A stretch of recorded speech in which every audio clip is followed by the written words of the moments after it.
Hi there, my name is Kay Moon and I'm a twin soul channel and Western astrologer. And this is a video about the new moon in Gemini that occurred on June 10th, 2021 at 6:43 a.m. if you happen to be on the eastern seaboard of the United States. Please check a time zone converter for your local time. This video will be the video for the Twin Soul and Divine Connection Collective. This particular, before we get into the energies, I want to just share. I know many of you reached out to say that you were trying to book a reading and you weren't able to over the last week. Was needing to renew the domain name and reconnect it to my site, which is now done.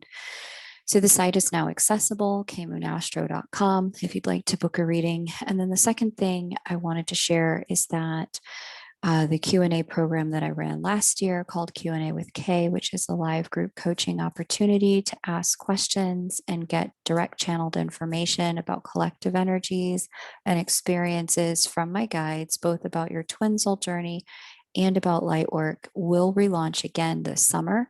Look for announcements about that in the next few weeks here. We're going to get started.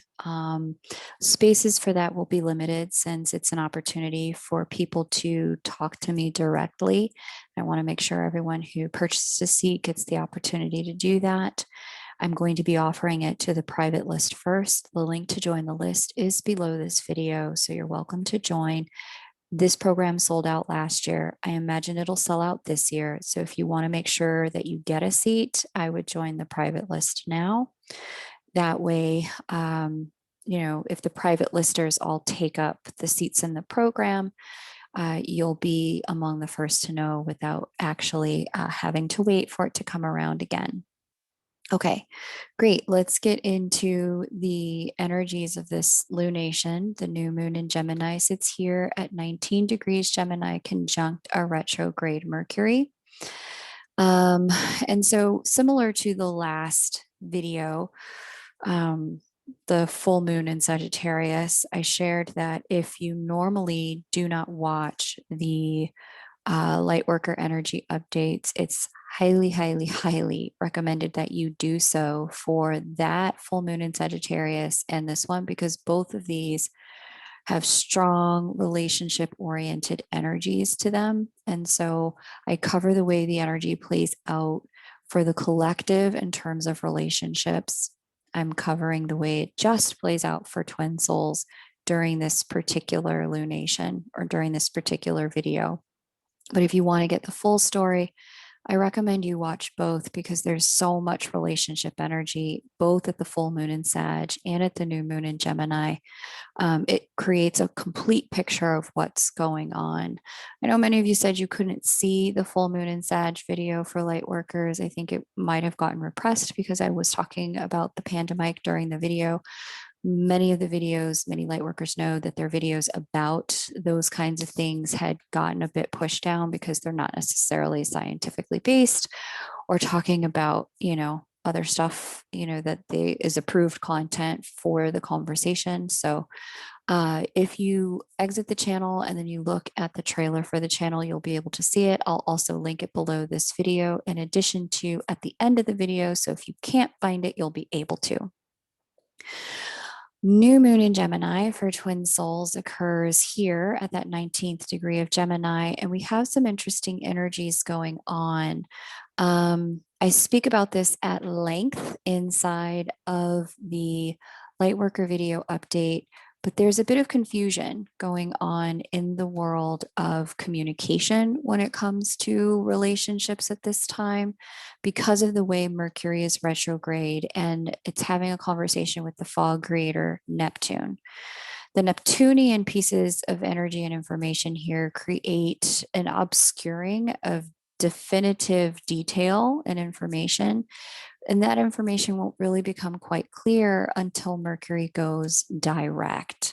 When Mercury moves direct and out of orb with Neptune, that's when it'll be a little bit like the other shoe is about to drop when it comes to information and conversations happening in the world of twin soul connections. Now, what's interesting about this is that this particular new moon happens with the divine feminine crossing over South Node Gemini. I speak about this at length in Star School 201, that when you have a significant planet retrograding over the South Node, it can act like a portal that brings someone from the past back into the present moment.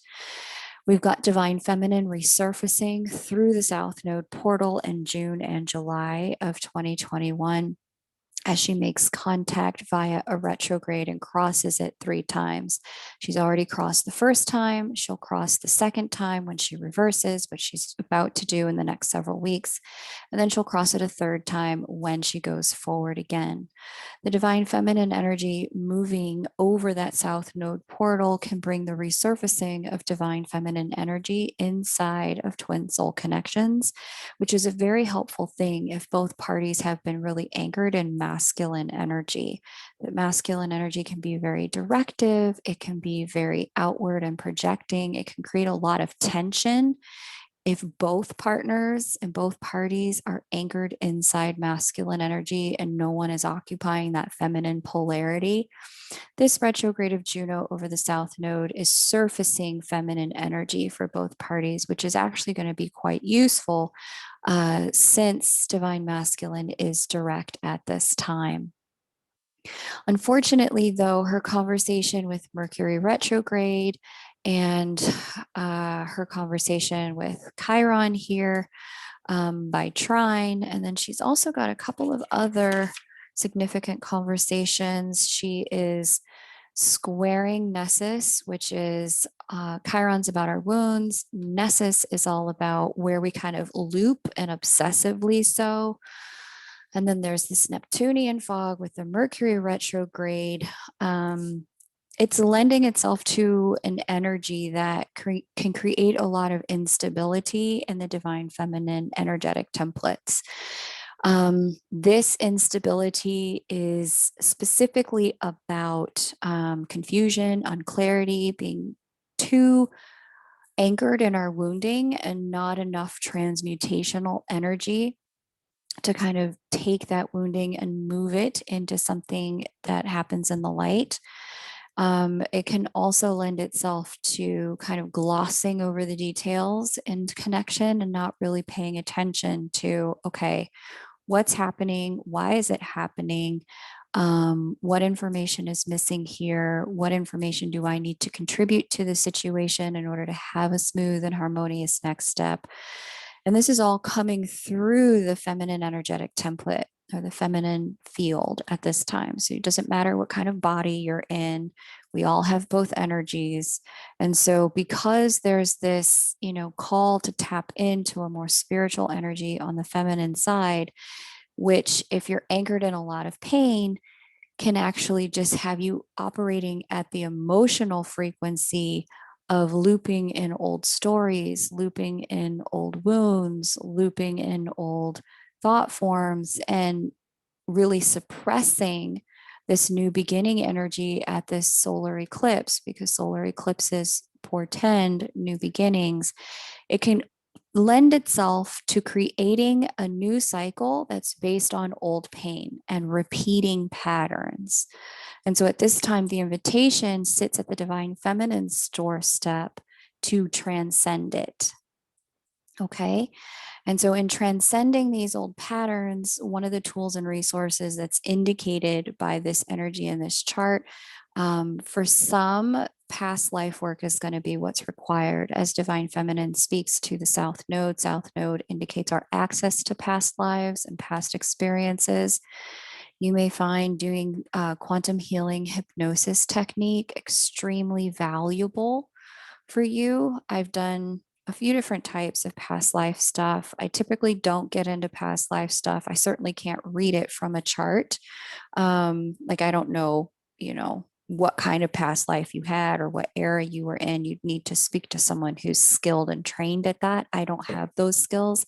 But meeting with that kind of practitioner at this time can help you lay to rest some of the pain that's gotten carried into this lifetime, seeking resolution through your interactions with those you love.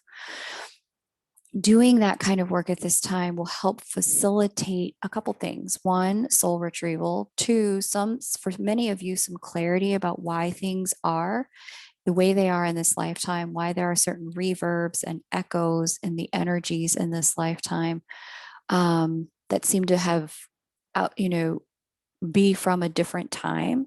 The best way I can describe knowing you need past life support from my own experience is like this. You might have an experience in this lifetime to which you have an emotional response. The emotional response, once you really step back to look at it, can seem quite disproportionate to the experience itself. There's this recognition that, okay, I've been through something like this before in this lifetime, and I never had this proportion of reaction to it. This proportion of reaction to it doesn't make sense for who I know myself to be in this lifetime, right?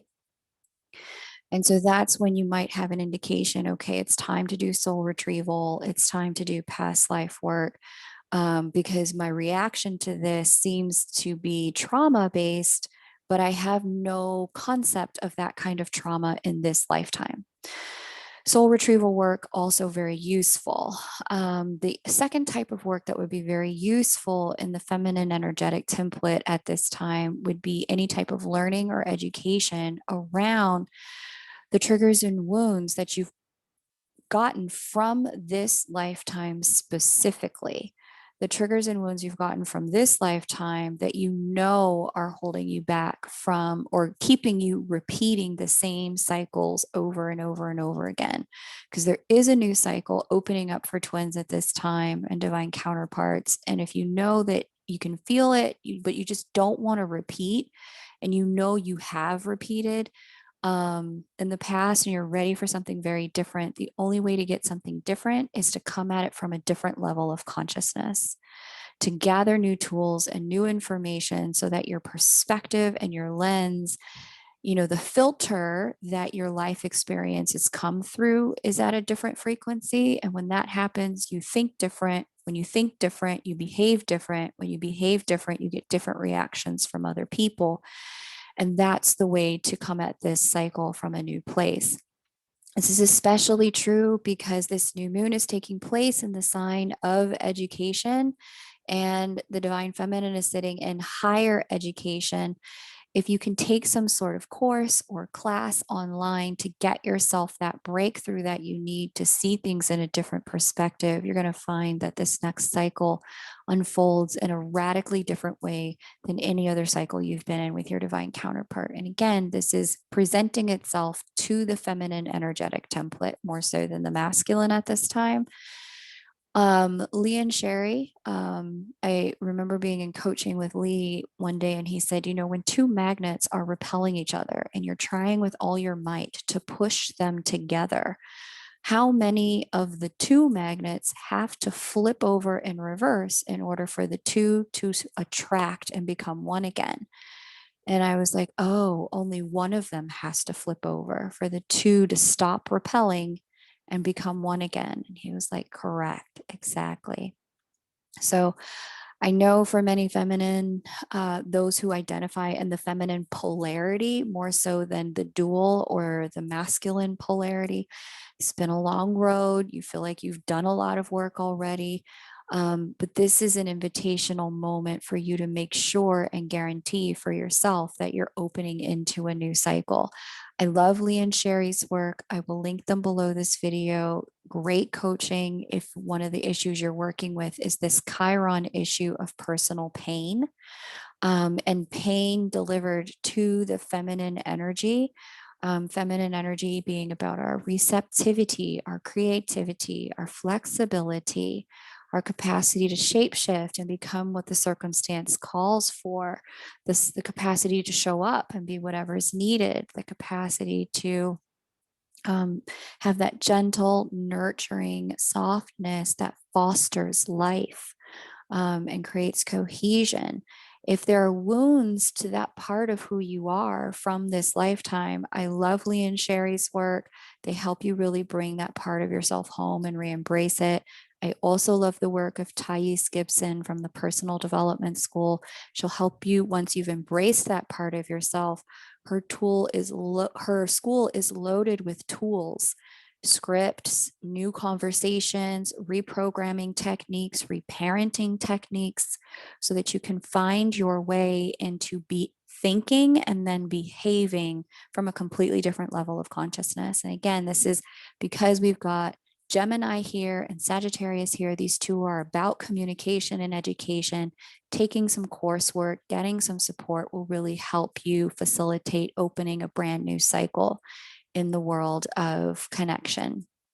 Many of you at this time are going to find that you're compelled to reach out, or you are hearing from your divine counterpart in a way that you hadn't heard from them before. Now, I spoke at length again about this inside of the Lightworker Energy Update and provided a couple of scripts that you could use if it's your turn to open the door. So definitely have a listen to that. Again, it'll be linked below this video and at the end of this video. For some reason, you can't see it, but it'll also be up on the channel. There is a real need to, if it's on you to open the communication door, to do that in a way that honors what's happened already in the past, but doesn't kind of try to yoke people into figuring it all out at this moment. It's a great time to offer an apology. It's a great time to explain yourself. If that sort of thing is needed, it's a wonderful time to just let someone know, hey, you've been on my mind. I'm thinking of you. You're always in my thoughts. You matter to me, that kind of thing. But it specifically, because of the Chiron influence here, it's important to not skip that step. If you know an apology is warranted, deliver the apology. Don't try to skip that, because that will really cause the door to remain closed. Okay. The second thing seeing here with all of this, right, because of the connection that Neptune is having with divine feminine and this new moon and Mercury retrograde, you may have a resurfacing of things between you and your counterpart. This is the time to just enjoy that resurfacing. There may be things that need to get worked out, right?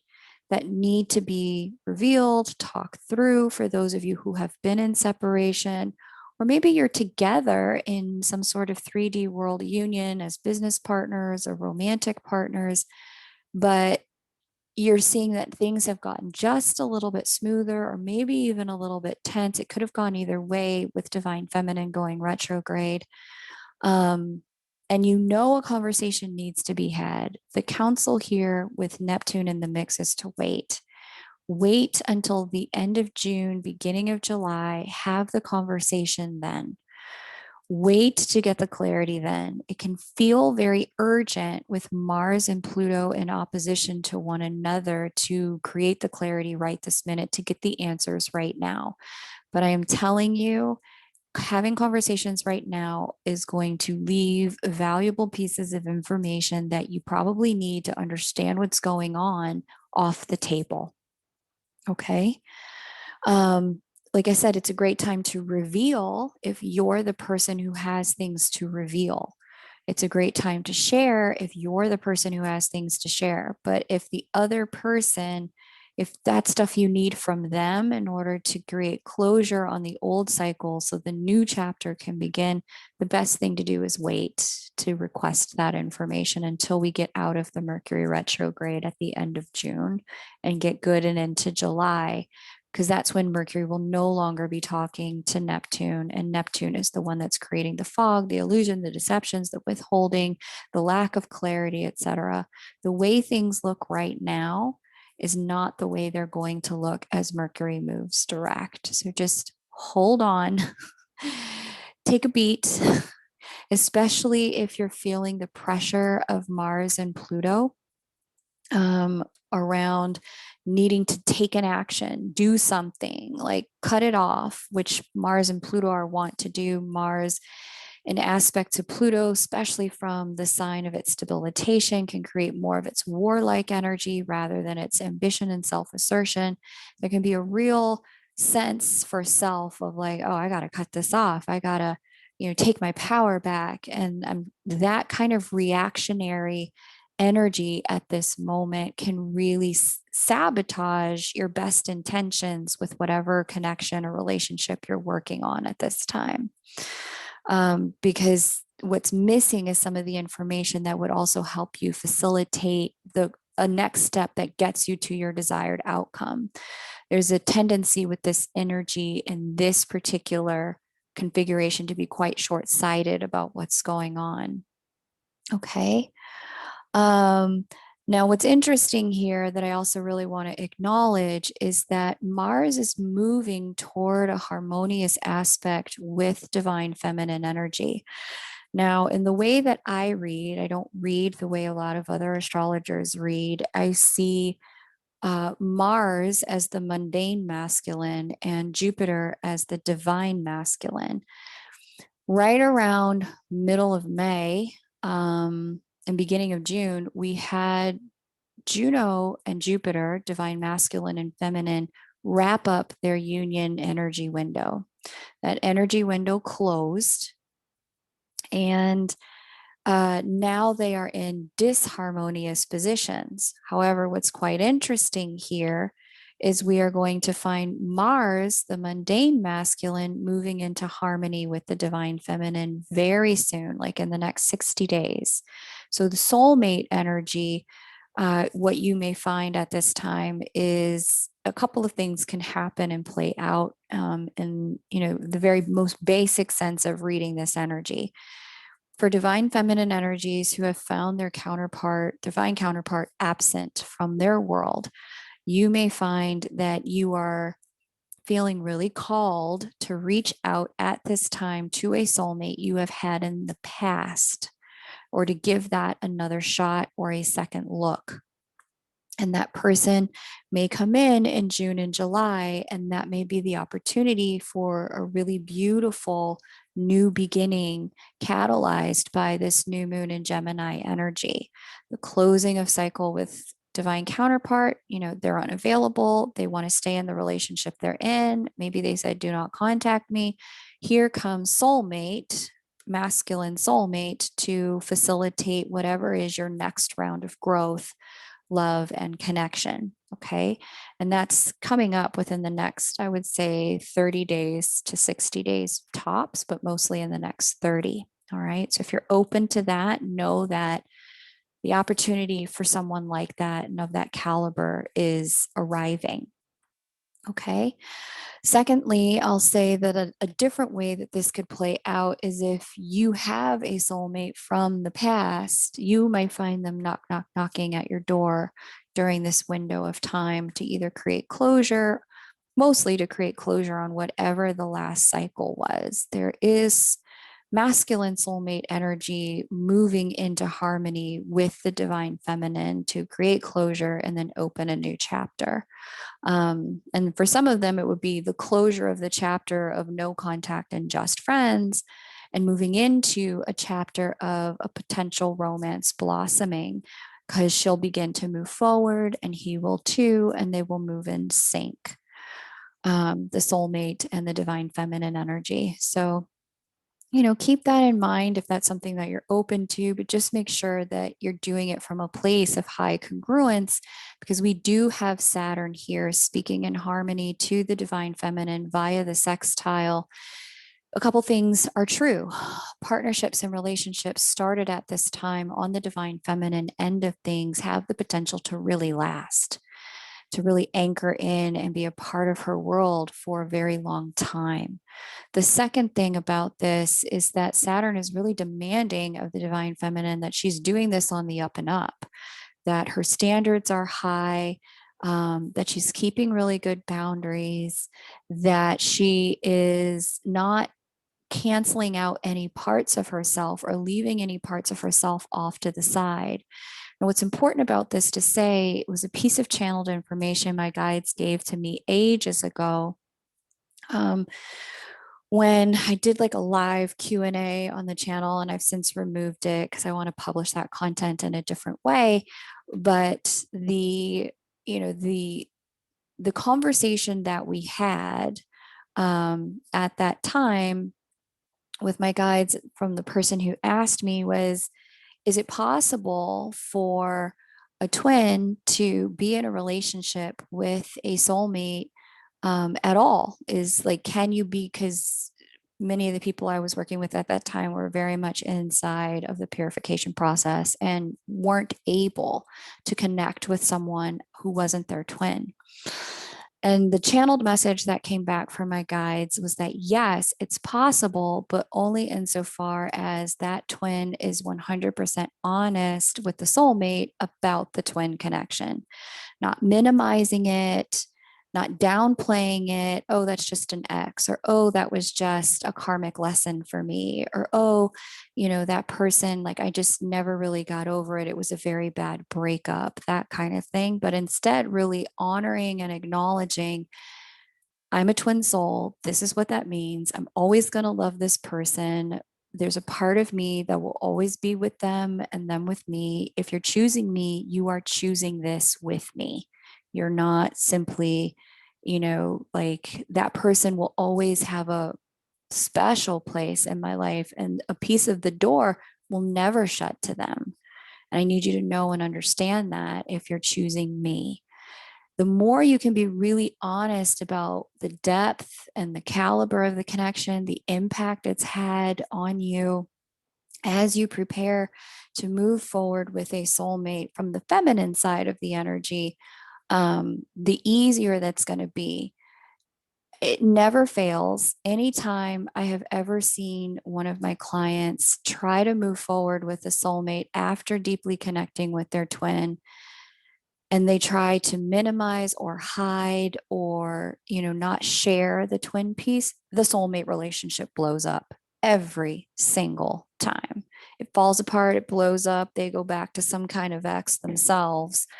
There's some kind of way in which we're just not allowed to move forward without bringing everything that the twin connection gave us into whatever happens next. And Saturn is really highlighting that, especially at this time, because Saturn's about integrity. It's about wholeness when it's speaking to the feminine energy. That's what in the mythology Saturn gave back to Gaia. Saturn gave back her ability to do what it is she's here to do, which is birth and create and generate when, he was put in the position to punish her lover. From the masculine perspective, Saturn creates separation, but from the feminine perspective, Saturn restores wholeness and integrity.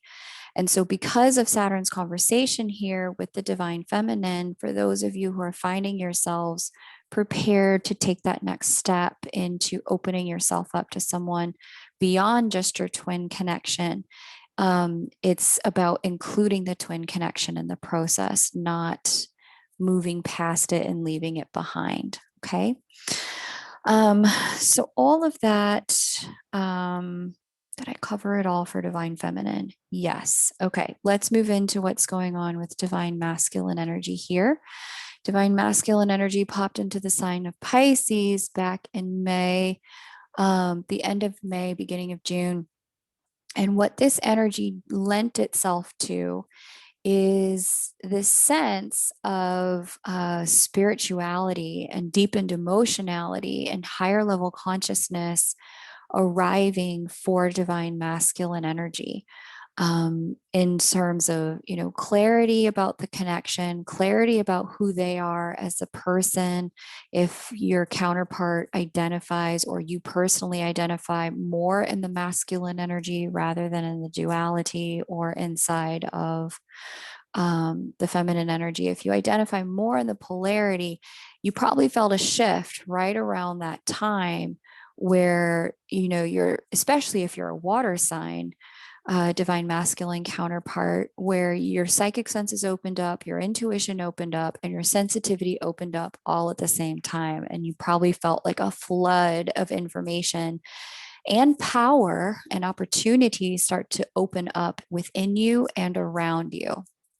Now, it bears mentioning because there's a few different things going on here that I really want to acknowledge, that this divine masculine counterpart has been moving in harmony with Venus for several weeks now.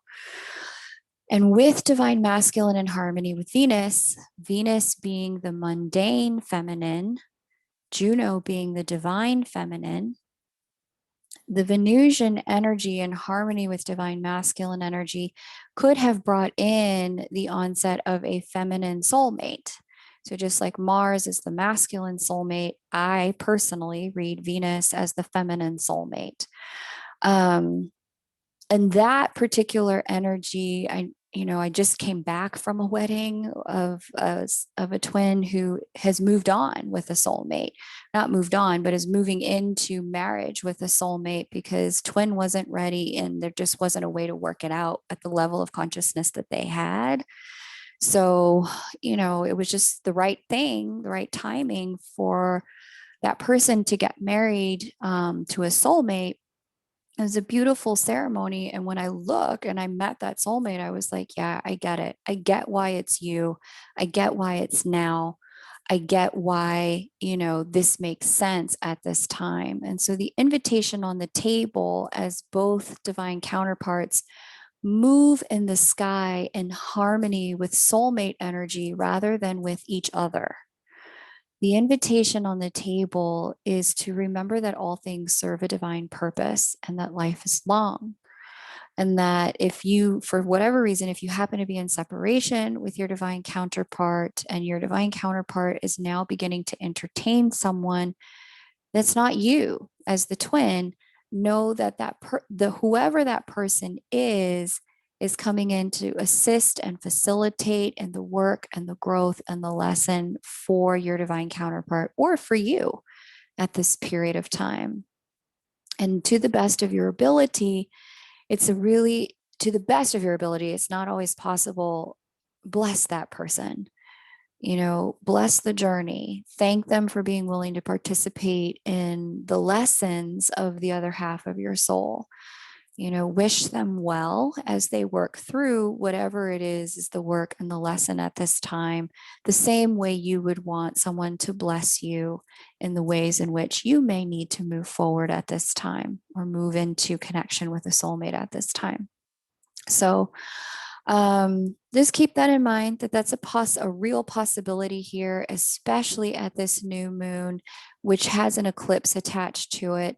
There can be new beginnings at this particular juncture with soulmates more so than with divine counterparts. However, for many of you who kind of really been working at, been in communication with your counterpart, you and your counterpart are maybe already in some form of 3D world romantic union.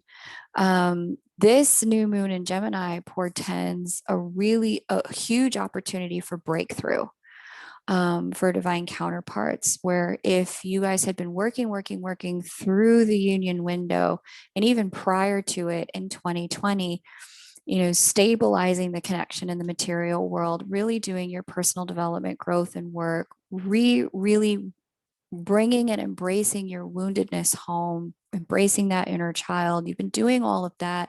Your counterpart is in your life. You may find that as we hit this new moon in Gemini, you and your counterpart are now coming into union just as the union window closes, some sort of 3D world romantic union or business partnership. And those of you who are already in some form of union in the 3D world, you may find that, okay, now our next chapter is opening. Our next piece of light work is becoming clear. We now have an opening and we have a lot of clarity about, okay, we wanted to have a child, we couldn't before, but now there's a real opportunity to do so because if time's now available or money's now available or resources are now available, this is a period of time where you may find, if you're already in union, that your next project is coming to into birthing through your masculine energy. And so I want to talk about that a little bit. Again, everyone has both polarities, masculine and feminine, but it's our masculine energies inside that do all of our outward projected, going to get assertion, ambition kind of work. And I've spoken to some twins in union who, have been telling me, okay, I'm about to drop this project. I'm launching that. I'm doing this new thing. And it's all kind of coalescing at this time for this new beginning energy, new chapter in our union where, we're through the two of us, we're able to birth now something new into the world. That may be more specifically related to one or the other person's particular passions, with Jupiter and Venus in conversation with one another. It's coming through the masculine side of the energy. Now, I've spoken about this before, but it bears repeating again because it's definitely here in the sky. Because Venus is having a conversation with Ceres and Uranus, Ceres being one of the mothers of the zodiac, Uranus being surprise. And there's also a trine here to the creation goddess, a harmonious aspect from, I would say it's a harmonious aspect from Jupiter to the creation goddess. There are several people, and I mean, I've heard this in session, but I'm seeing it here in the sky as well. There are several people who, again, the channeled message came through last year. I hadn't even looked at the stars in this level of detail, but I specifically remember my guides like waking me up one day and being like, there will be twin flame babies. They are coming. This is a period of time where conception or birth could be happening. Again, this is coming through the masculine side of the energy. And so you may find that there's just, yeah, plain and simple, like some divine masculine energies are stepping into parenthood at this time with their either soulmate or with their divine counterpart. Just depends on how those relationships are set up. But there is fertility energy in the air, big time. Now, there's also its opposing energy in the air too. And I really want to acknowledge that because Jupiter is in, even though it's having that conversation with Ceres, Ceres is a tricky energy. The mother that Ceres is deals with motherhood in loss.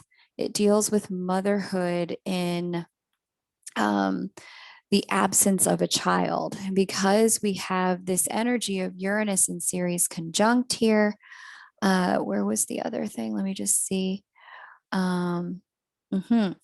Speaking in sextile to Venus, which is the soulmate here.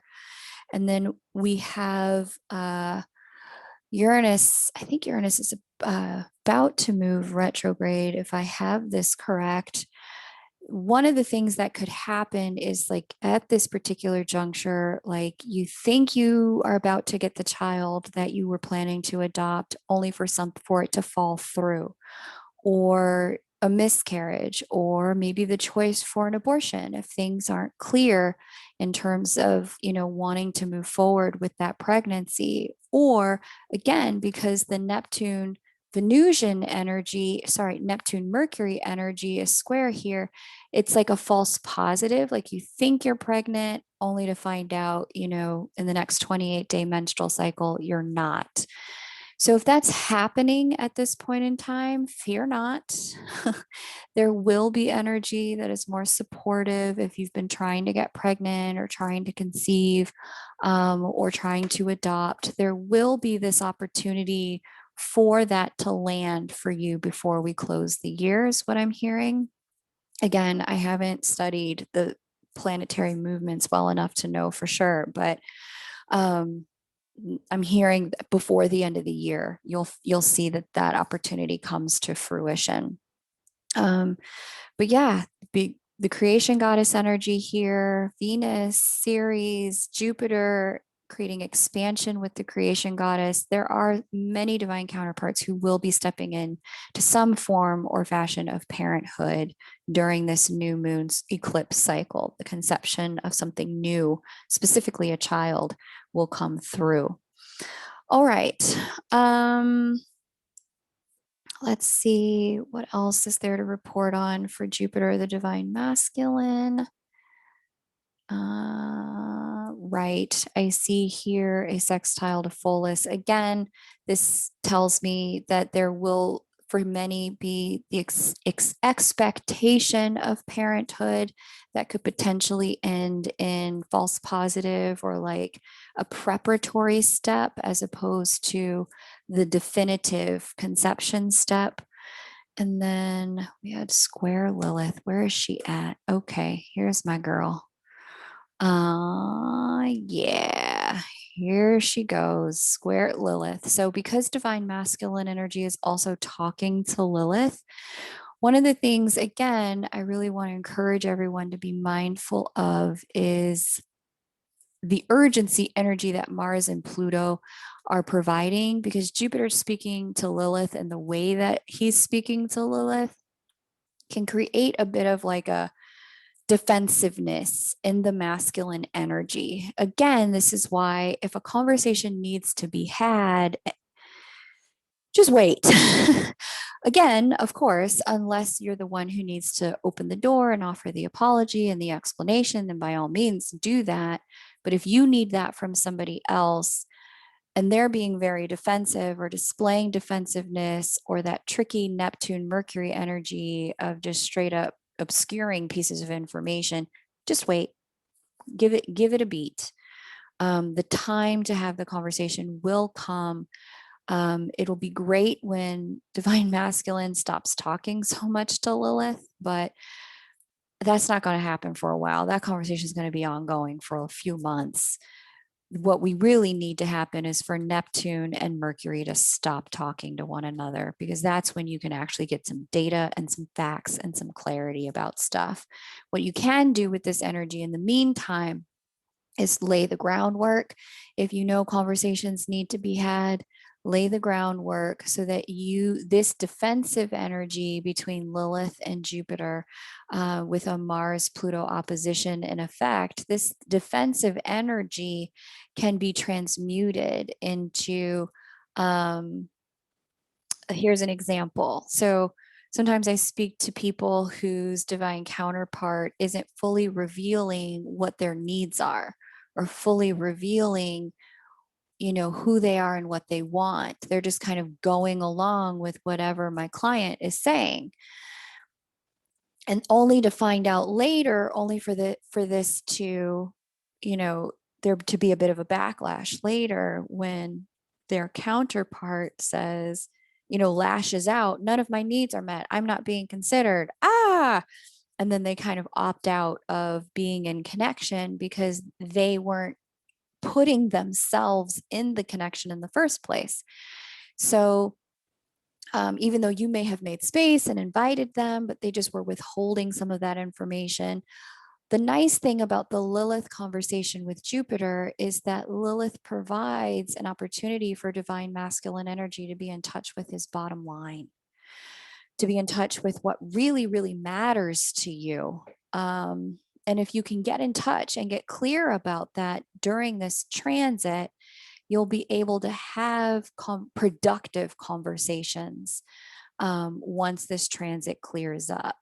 Again, Thais Gibson's work is phenomenal. She has a lot of work on figuring out how to figure out what your values are, what your needs are in a relationship, especially if that's been really unclear to you. She has a lot of classes and even free videos on that kind of information over on her YouTube channel. So those will be linked below. But the way to use this energy is preparatory, starting to regulate your own clarity around, okay, if I'm going to re-enter this cycle with soulmate or with twin, what is it I absolutely need? What are my bottom lines at this point in time? Because then you'll be able to move forward with a productive conversation about how to ground this spiritual relationship from the 5D into the third dimension. If you want to ground it in the third dimension and not just have it existing in the fifth dimension, we got to deal with the conditionality of the third dimension. We can't ignore it, bypass it, wish it away. We actually have to deal with the fact that we live in the third dimension. The third dimension has conditions. We need to deal with what our conditions are, because I can love you, without conditions. My heart can love you all day, every day. But that doesn't mean I can relate to you in a productive manner in the third dimension unless I can kind of figure out how to navigate the conditions I'm dealing with in the third dimension. Those conditions have everything to do with our trauma, our wounds, our circumstance, whether or not we have kids, our work situation, our finances. Those things all have to be taken into consideration when we consider ourselves. And this is a phenomenal transit for laying groundwork for greater union energies by being in self-consideration. Again, divine feminine's work may be about some soul retrieval. It may be about some healing from past life or past in this life. Divine masculine's work is about clarifying needs. What are my needs in the third dimension? How do I navigate getting those needs met? So that's the work for both counterparts at this lunation. For those of you who, are experiencing some of the pain of witnessing your counterpart move into connection with someone else, I want to say, I've seen it. I've been there myself. I'm really sorry. I know how heartbreaking and devastating that can be.